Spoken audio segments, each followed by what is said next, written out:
Okay. Tonight, what we're talking about is the SpeechCAT sound setup. And that has everything to do with your record screen when you are in real time. So if you're not seeing the screen, it may very well be that you have not yet set your sound setup properly. What we're going to do is from the SpeechCAT main menu, we're going to click on the sound, the little gray speaker, which takes us to the sound setup. Now, before we get into the sound setup, I want to take you back to a place where you've been a little earlier in the course, and that would be the Breathing Matters. And in Breathing Matters, I talk about the various USB devices that you're going to use and how to determine what USB devices you have, what Windows calls them, and what your sound card is called. And the thing that I normally suggest that people do is to unplug all of their USBs and go into Windows Sound, which you can do by clicking on the little speaker in the lower right-hand corner of your screen. If you right-click on it, and then you click on Recording Devices, it's going to bring up your sound window, and I think I'm probably going to have to share that screen with you so you can see it. Can you see my sound set up there? My Windows sound? What we're seeing here is I leave many USBs plugged in. I have a 13-port USB expander, a port expander, so that I can have every different type of USB audio device plugged in, because when I'm helping people, I have to have all the devices that they might have. And so I try to have as many plugged in at the ready, whether I'm using them or not. So you'll see that the VEC-GN USB, this is a desktop microphone. And let's see. I believe that if I start the video, I can show you. Well, actually, it's the microphone. It's a microphone that is in the Breathing Matters course. It's one of the desktop microphones that we see in Breathing Matters. So it is actually, I'm going to share this screen with you. Okay, so are you seeing the Breathing Matters class up here? This is the microphone, the VEC-GN mic, right here. And so this mic is a USB mic, which means that it does not use another USB audio device.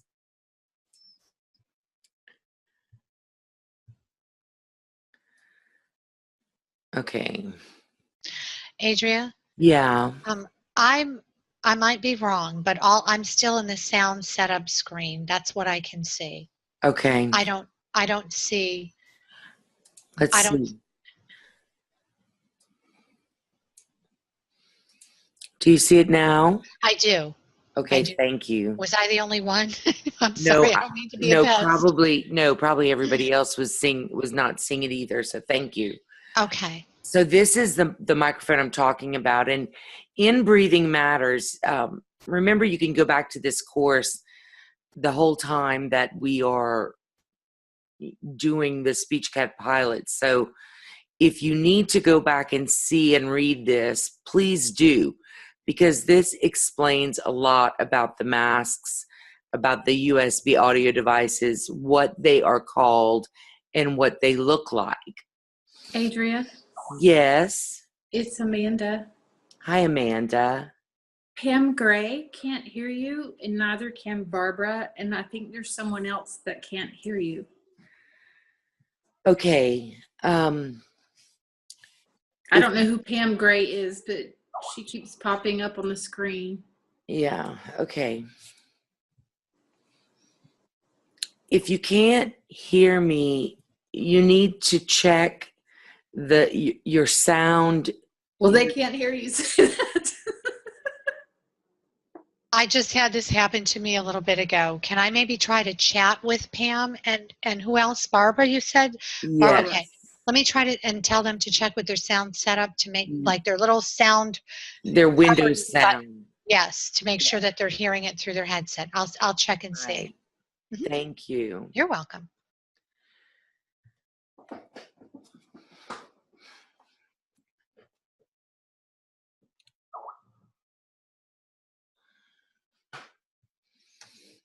Okay.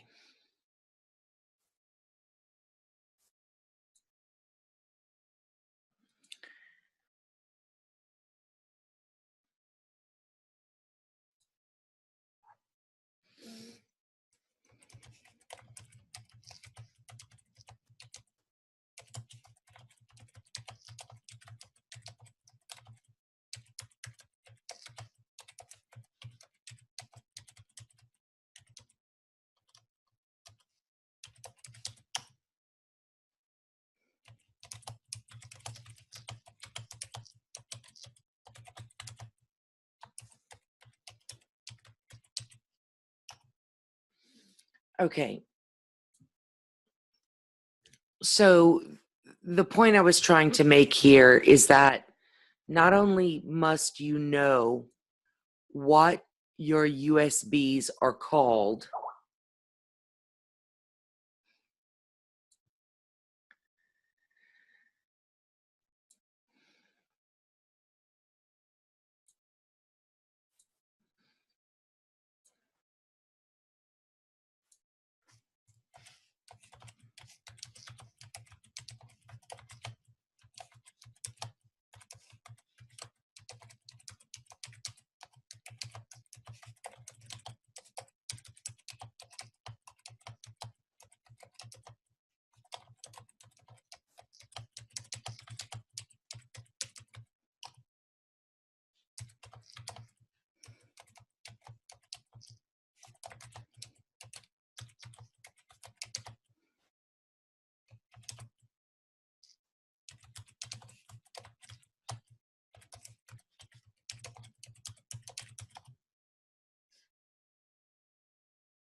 okay, I'm sorry about all these technical difficulties, you guys.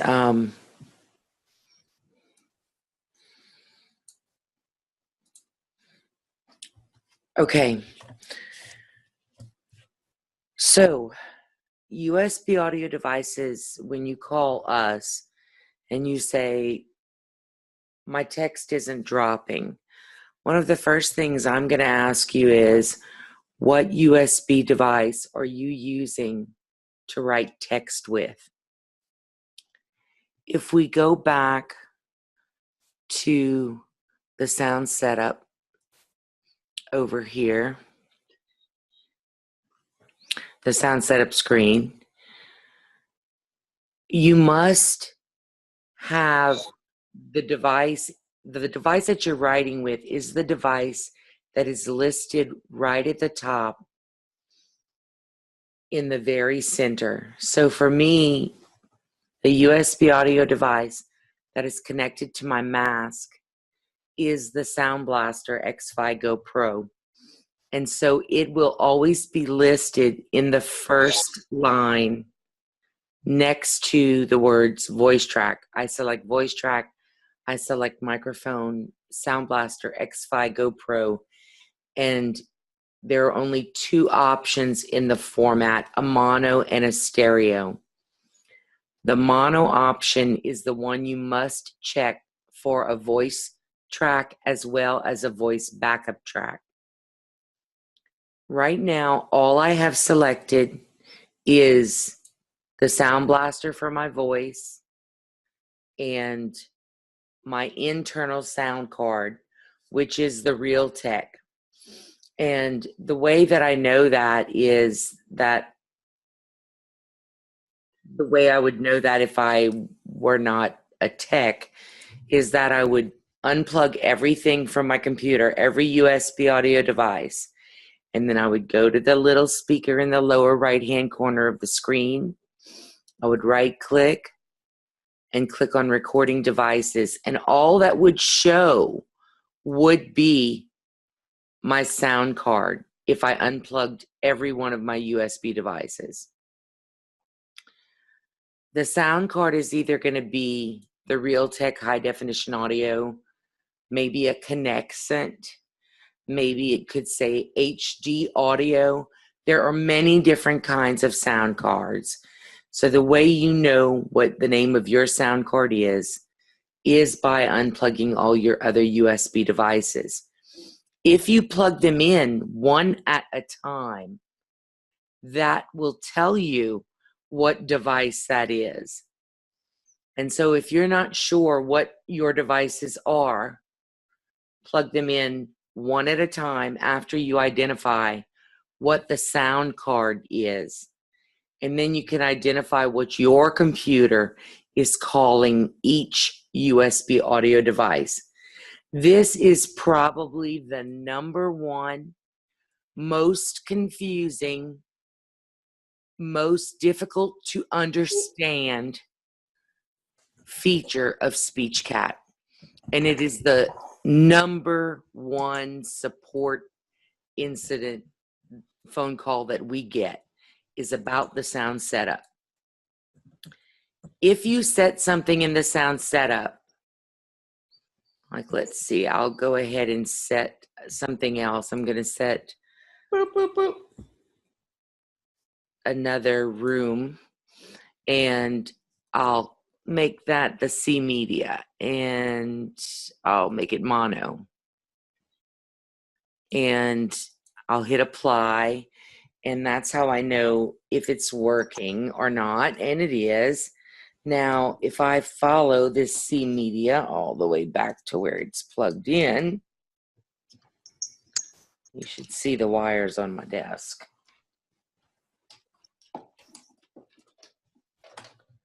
And because I have so many. Okay, so I've identified it. So I'm going to close this, and now I'm going to unplug the C media device. Now, I'm going to go back into sound setup. Let's see what happens. Device not found. So I unplugged the C media. So SpeechCAT cannot find it. And so it's going to tell us right away, it's not found.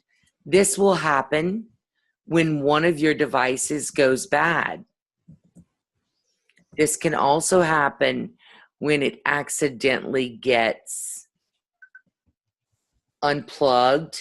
Let's say there's a wire hanging and somebody passes by you and grabs the wire and off it comes and you don't notice.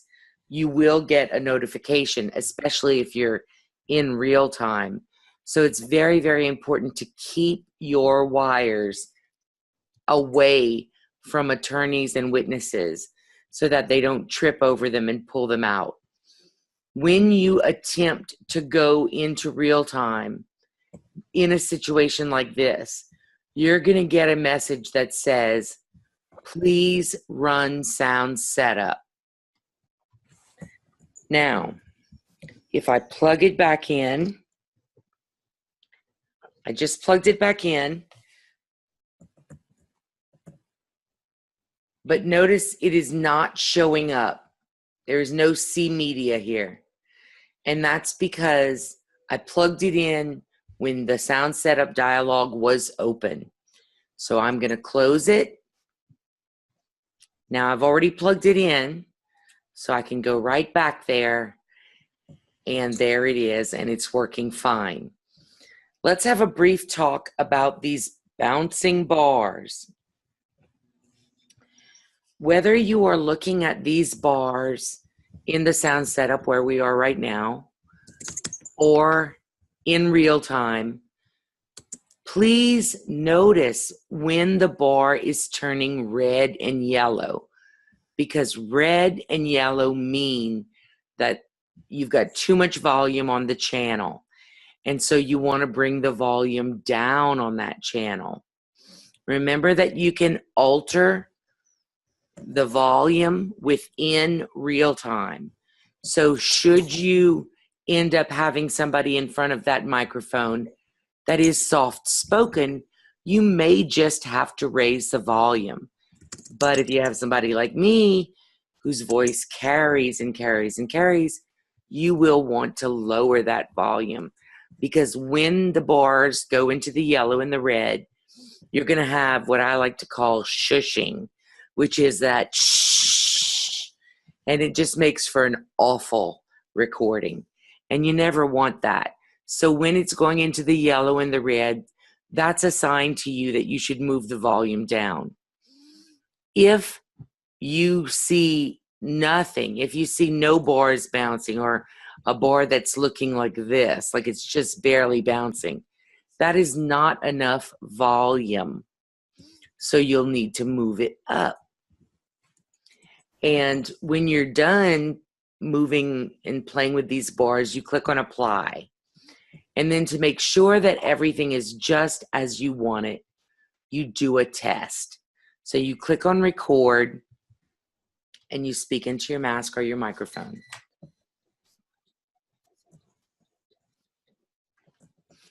And then for the room mics, you just speak aloud into the room. And then we're ready to listen and see how we did. So we're going to stop the recording, and we're going to start with the mask, because I spoke into the mask first.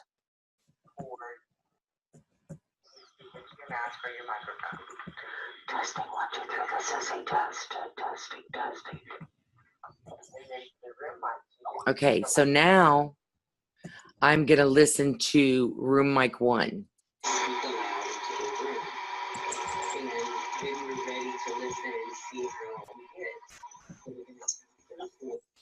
So that was really loud, but in my opinion, not clear.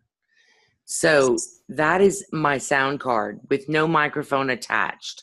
That is just the sound card of the computer.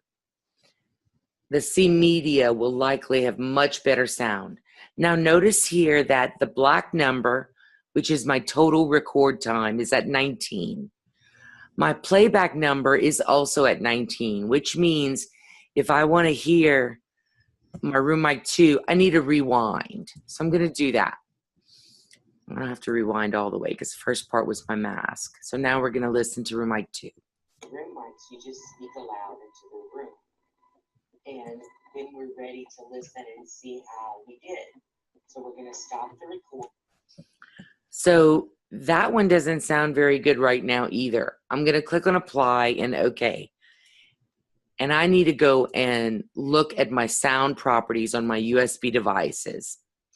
So I'm going to right click on the little speaker in the lower right hand corner of the screen, and I'm going to click on recording devices. And I'm going to bring this Windows sound box right back up. And I'm going to go and find my C media. Here it is.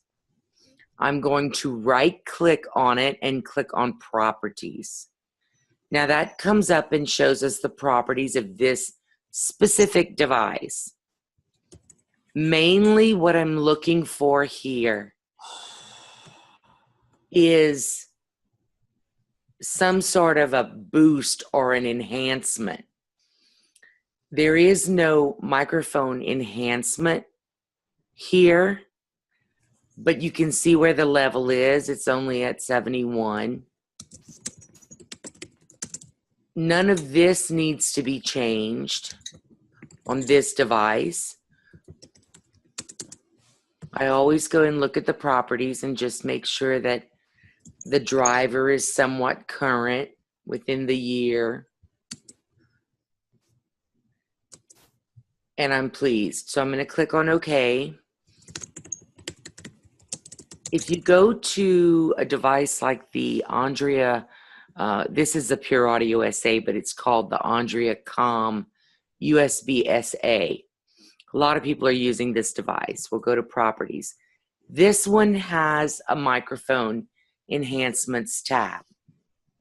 Normally, when microphone enhancements are on, you are going to have recording issues. It won't sound as clear. And so it's always good to disable microphone enhancements. I generally will go to every device. This is my sound card. Go to the properties on my sound card and make sure that all of my sound effects are disabled.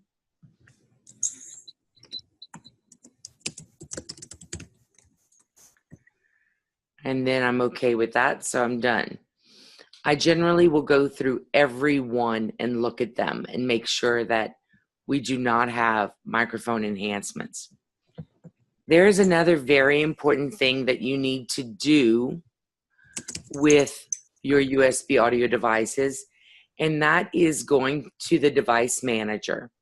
I'm gonna click on the Windows key, left click on the Windows key and go to Settings. I generally will type in Device Manager.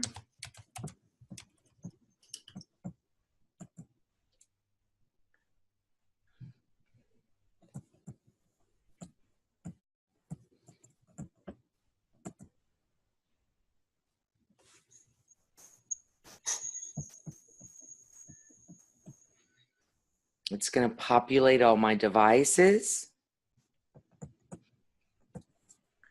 And there's an arrow to the left. It's very small.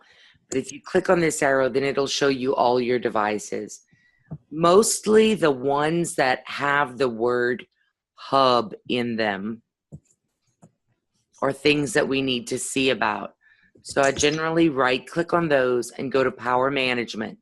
You want to make sure that there is no check in this box next to the words, allow the computer to turn off this device to save power.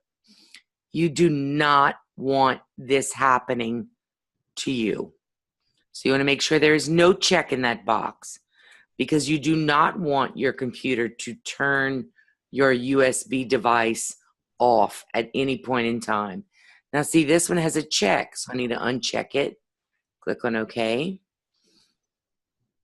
I'm going to go through every one of them and make sure that that check is not there.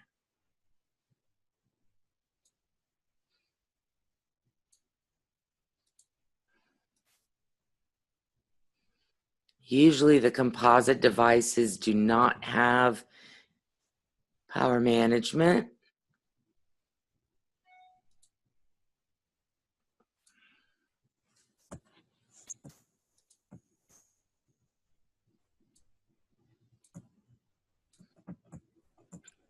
Once you've done that, you're good to go. You can close out of your device manager. I'm just gonna...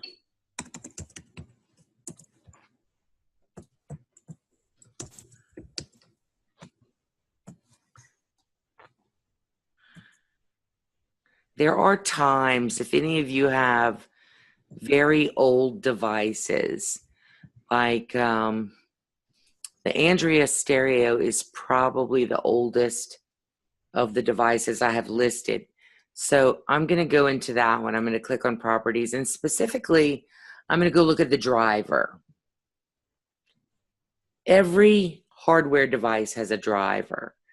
The driver date on my Stereo Andrea is 2011. When I have a driver that is that old, I always go ahead and say, well, go and look, go search online for a better driver for this device, because there may be a newer driver, and that generally tends to make the hardware work a little better if there is an updated driver. But as I said, this is an older device, so there may not be an updated driver for it. Generally only takes a minute.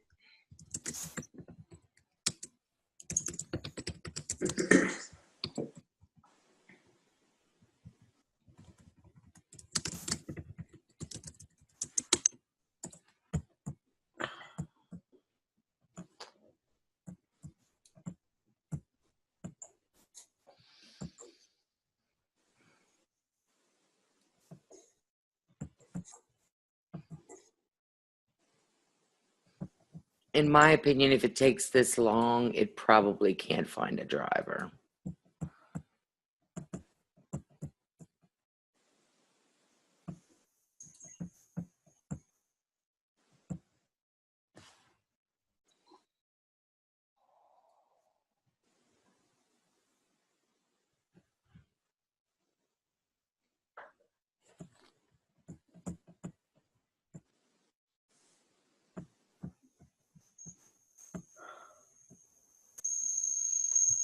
Okay, so it does not have an updated driver. That was just something I wanted to check. Okay. Now, let's talk really briefly about these little green circles here. The little green circle with the check means that this is currently your default recording device. Normally, I always set the sound card as the default recording and playback device. Now, what you saw a minute ago was that there was a default communication device. When you set your sound card as the default communication device, that is what it's going to use for things like Zoom and Skype. It's going to use that device to both record your voice and play it back during a meeting like this. So I always set my sound card as the default device and the default communication device on both recording and the sound and playback. And that's because if you have nothing else plugged in, you can still be sure that you will be able to communicate via your computer and listen and speak via your computer as well. So that's probably the most important thing. The sounds tab, generally we set our computer to no sounds because we don't want you being in a deposition or on-site cart or anything like that and have an email come in or something like that and it makes sounds. That's the last thing you would want. So we generally set our sound scheme to no sounds. Okay, so we'll pop back into sound setup. And at this point, what I need you to know is that sound setup becomes so much easier when you know the name of your device according to Windows Sound System. The SBX5 Go Pro is the Sound Blaster. I will refer to it generally as a Sound Blaster, but Windows refers to it now as the SBX5 Go Pro. That's something you need to know, especially if it's the device you're writing with. Now, there's one other feature of USB audio devices that I want to discuss before we move on, and that is the ability of some USB devices to record in stereo. It does require that you have a stereo splitter, and it requires that you plug microphones into the stereo splitter. And if you want to see what that looks like, you can look toward Breathing Matters. It'll show you what the splitter looks like. What I'm going to do right now is I'm going to add 2 channels, and I'm adding it by being up here where it says number of channels. It currently says 3. I'm going to hit the plus until it says 5. I'm going to use the stereo Andrea for these 2 channels because the stereo Andrea is a stereo capable device. The only other stereo capable device is the Pure Audio SA. And so these devices, if you add the red and white splitter to it, you can then say, okay, well, this is going to be my room mic 3 and my room mic 4. And instead of setting it to mono, like we did on these upper devices, we're going to set it to stereo. And now what we're capable of doing is actually recording 2 audio channels via this one device with a splitter. And these channels are isolatable when you are in the scope phase, meaning room mic 3 could be in front of Jim and room mic 4 could be in front of Jane. And while room mic 3 and 4 will probably pick them up both, 3 is obviously going to pick up Joe better, and 4 is going to pick up Jane better, because those are the ones that are right in front of their faces. And so that's how you set a stereo device. And the gain, what you need to know is that every single notch of gain is 6 decibel points. That's a lot. And so you need to be really careful about setting gain, because you can easily make it so bad that all you see is red. And when you see all that red, believe me when I tell you, the audio will not be worth listening to. So use caution when using gain. Only apply a little at a time. When you're done, I always suggest that you save it as a new configuration, and you can call it whatever you want. Generally, I call it for what it's for. So I'm going to say voice and 4 room mics. So I'm going to click on OK, and now I've got this saved, and you can see up here next to current configuration, it says voice 4 room mics. So I'm done and I'm ready to close. Now, at this point, if anybody has any questions about USB devices and how they behave and how to set them, I'd love to answer your questions. Adrian, this is Becky. Hi.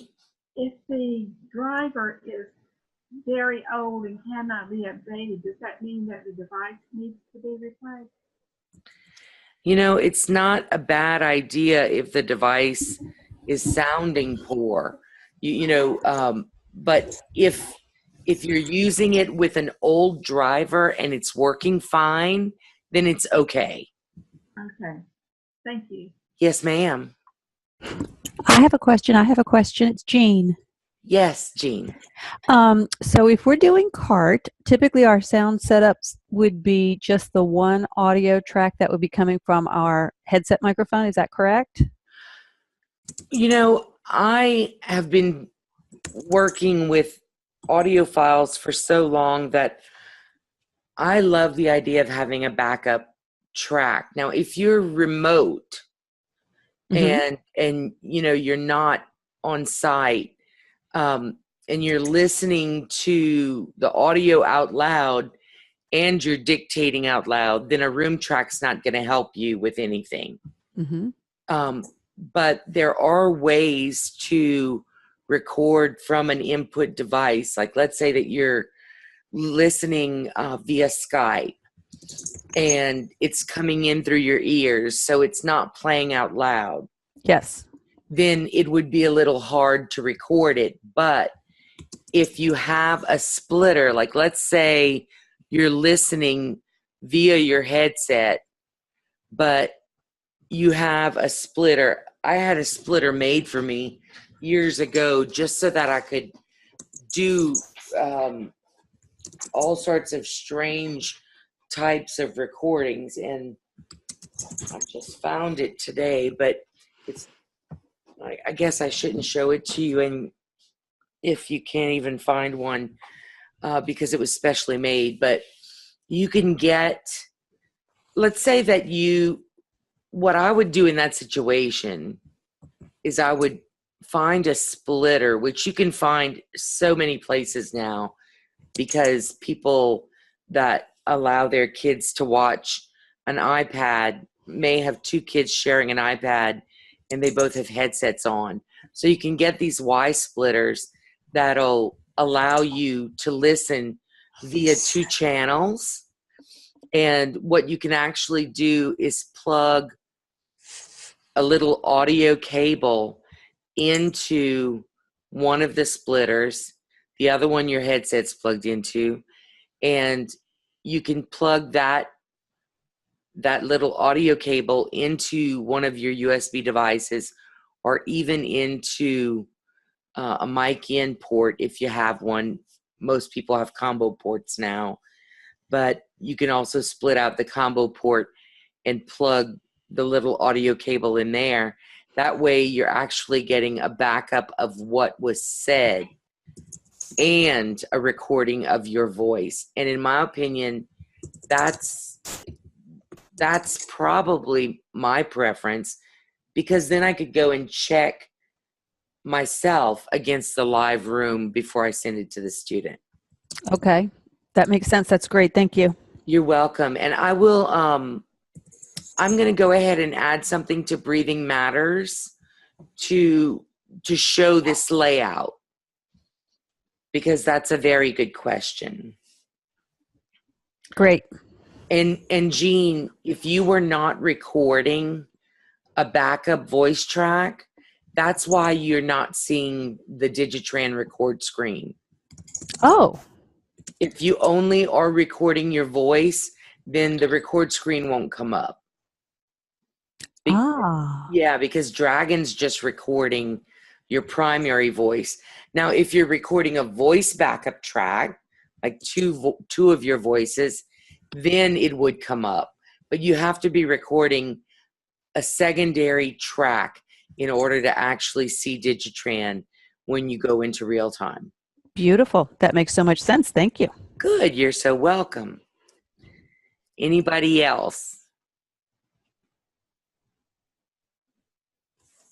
Now, for those of you who do use the Stereo Andrea as a stereo device, I learned many years ago that the first sign that a Stereo Andrea is dying is that it no longer wants to record in stereo.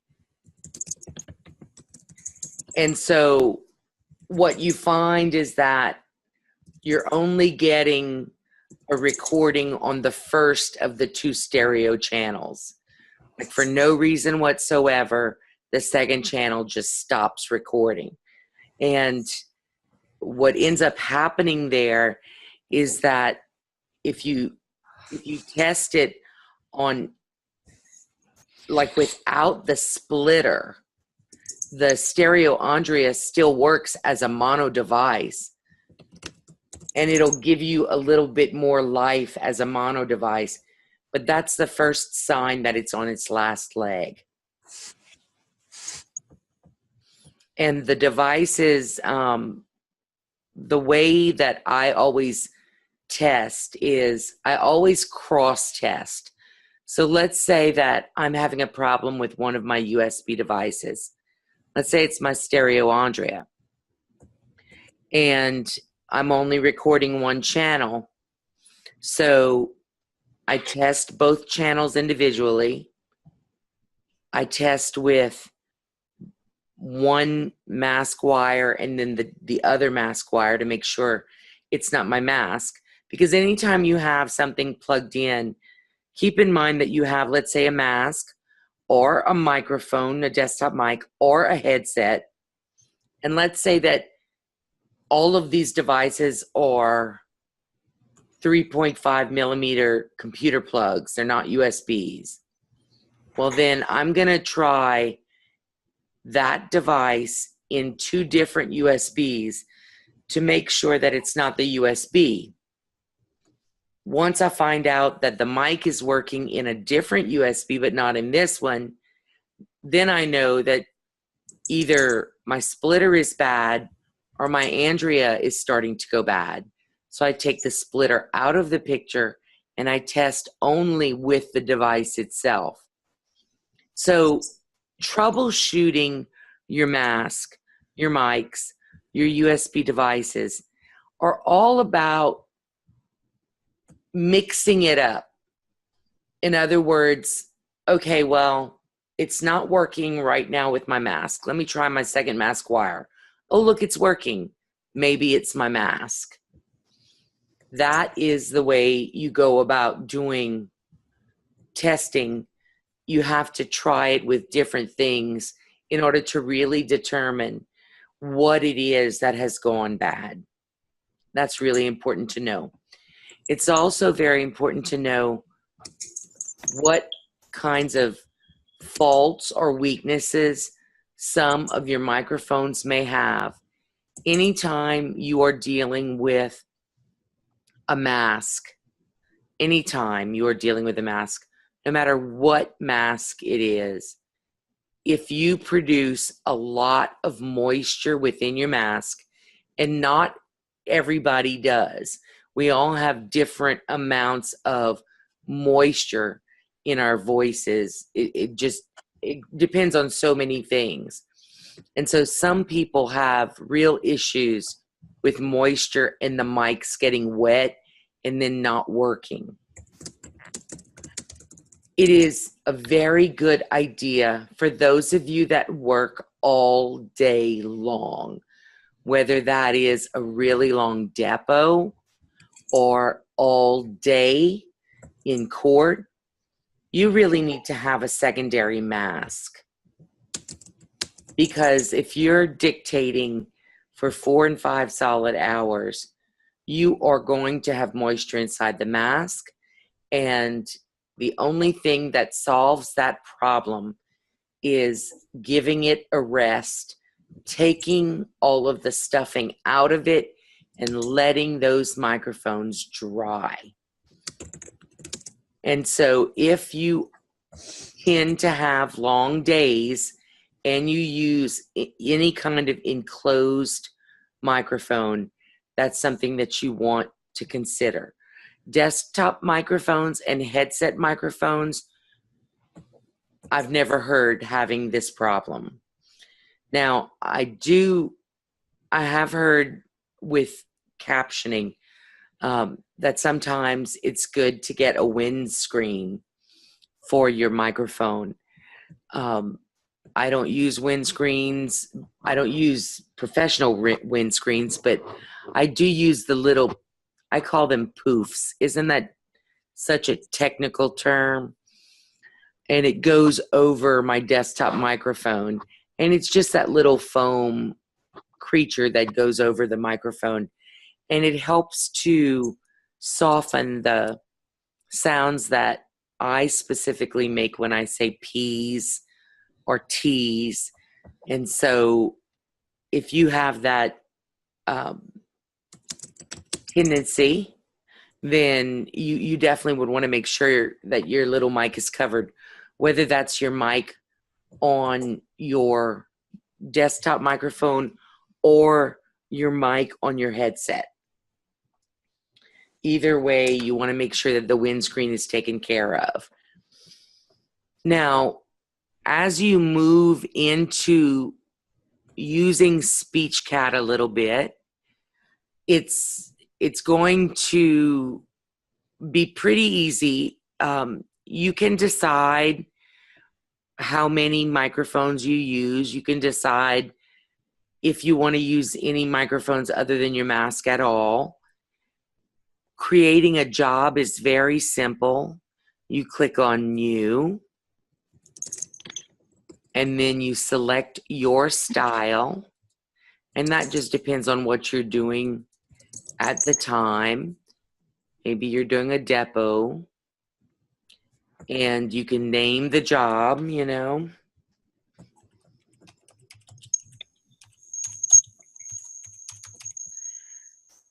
And you can go straight to real time if that's what you want to do. For those of you that have Dragon 15, the Dragon 15.3 hotfix is now available. And if you don't see it yet, when you go to help and check for updates in Dragon alone, I can make the hotfix available via our Dropbox if you'd like. So if you have that need, please just email me and I'll email you a link. And if all of you are having trouble seeing the update or getting a hold of it, then I'll just send out a group email so that y'all can download it from our Dropbox account. I think that Dragon is loading far better since the 15.3. So I say it's a good thing. Those of you that have microphones set up will see what we call the record screen. You don't have to view this, but I like to. And specifically, my preference is to view it. I only like to view the channels that I need. So I'm going to just briefly cover this because it's important to note. You need to pay attention to your bouncing bars. And when you are recording, if you hit this one or this one, it doesn't matter. They both will turn on, both microphones. That is all of the mics you're recording, as well as your voice writing track. I like to see all of my text. And so the main thing for you to remember here is that the recording button flashes in red.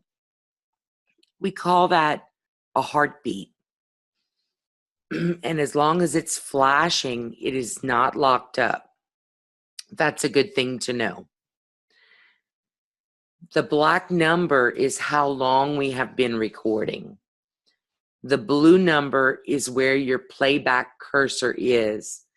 And when you see 6 zeros, that means it's going to start playing back right from the beginning of the recording. Now, it's not until you start marking that you'll see things appearing here like this.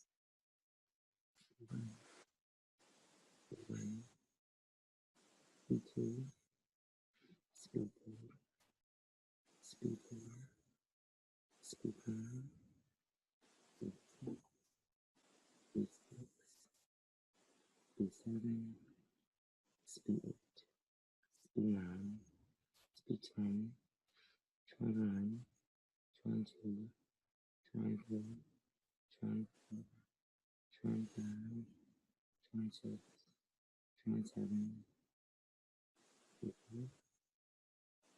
B4, B4, B4, B4, B4, Una,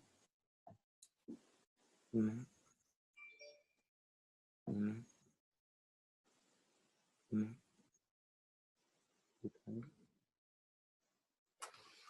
Okay, so my cue codes aren't working. So if you're in real time and something is not working, we'll click on the vocabulary editor. We will show custom words.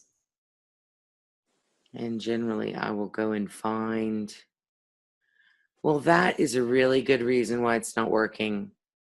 It's not in there. Okay. So I'm going to real quick add my cue.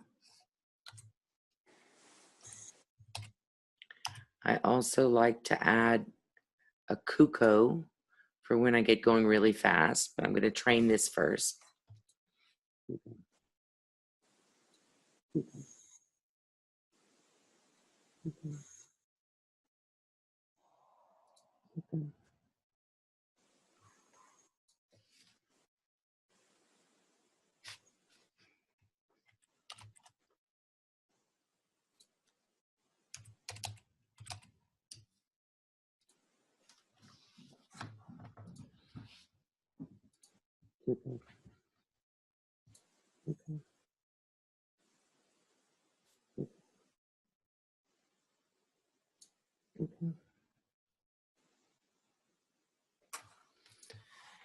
Now, if you noticed, I trained two different kinds of cue. I trained Cuco, which is what I normally say, and Cuco, because when I start going really fast, my cue kind of turns into a coo. And so I also do the same thing with my A's. I train ACO and ACO because my A sort of gets to be more like an ah when I start going really fast. And so once I make that change, I'm going to close and I'm going to test by turning on my mic.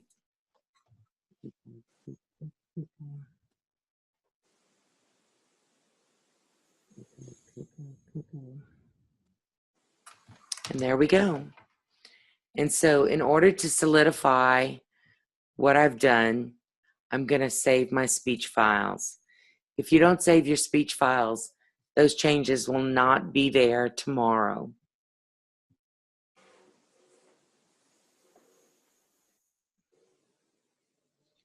One of the things that I want to mention real fast for those people that are doing CART, yet they're doing it in something that requires them to be in Word. All you have to do is click on this button right here. It's called Dictate to Active Window. And what that allows you to do is open up another window. Like this is what we use for RealTime Coach. When we're practicing with RealTime Coach, we dictate to the active window so that I can dictate into RealTime Coach. And still everything I dictate will be also dropped into SpeechCAT so that I can go and do correction on that dictation. And because RealTime Coach allows us to pick our speeds, it's a great thing that we can go back and do correction on things that, say, are challenging the speed that we currently are used to. And so all I have to do is I'm going to go and find a recording and show you.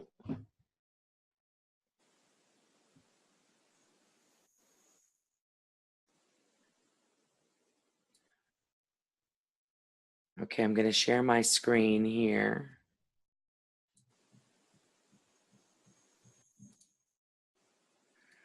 Okay, so this is, are you seeing the two guys?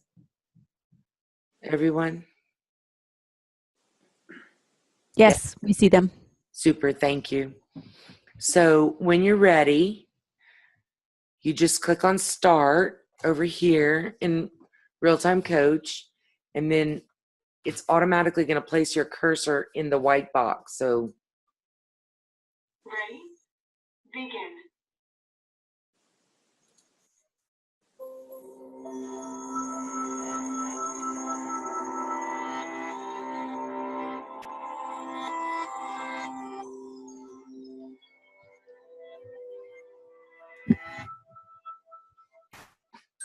Most people have heard of the Electoral College during presidential election years.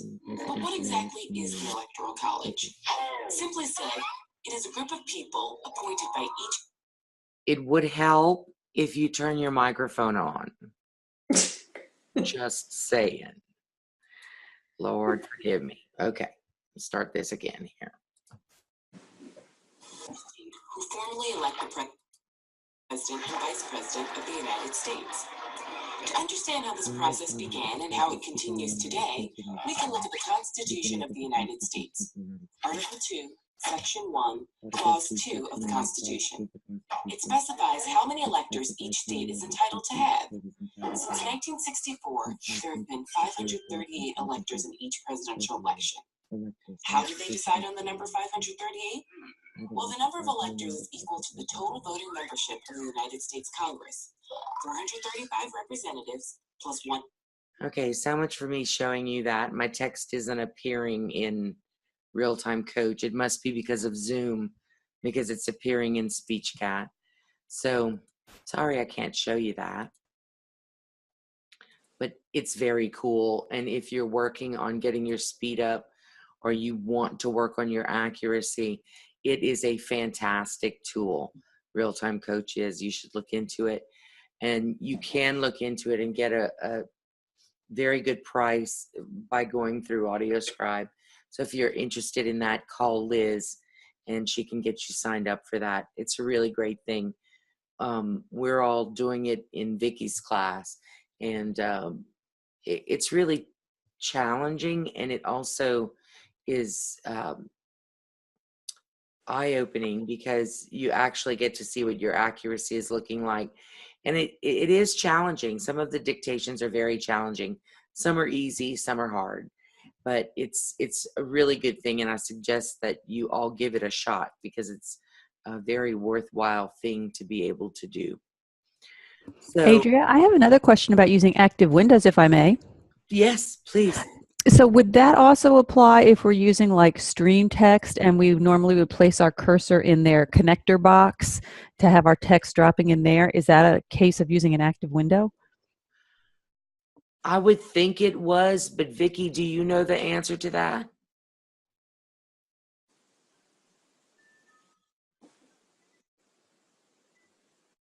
Vicky, you there?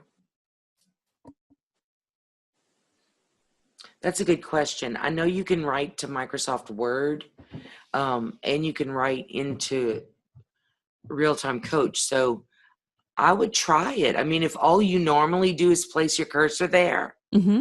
then yes, you should be able to do the same thing with Dictate to Active Window. Okay. And the benefit to that should be that if you are, well, I guess if you're dictating to an active window and you make changes in the SpeechCAT window, it probably won't show up because changes can only be tracked if you're using the viewer. We have a free viewer that can be installed on any laptop, and you're free to give it to your clients. That is something that they can use to see the text without seeing all this other stuff that you might find distracting for them. Okay. Now let me know, Jean. Okay. Absolutely. Great. Any other questions?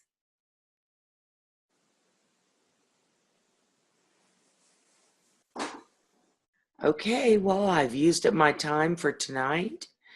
I'd like to have suggestions via Skype or via email about what you'd like to cover next week. What I'd like to talk about is real-time rules and starting to use them.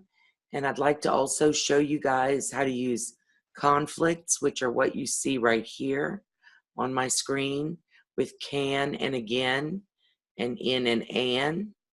These are conflicts that I've set up. And when I click on one, the other one goes away. And that's the conflict feature. But we'll talk about features for resolving conflicts next week, unless there's something else you guys want to talk about that is more pressing. So I'll look forward to your feedback and any questions you have during the week. And I thank you for taking time out of your evening to join me tonight. Great class. Thank you so much. Oh, y'all are so welcome. I'll see y'all next week. Bye. Bye. Bye, everybody. Good night.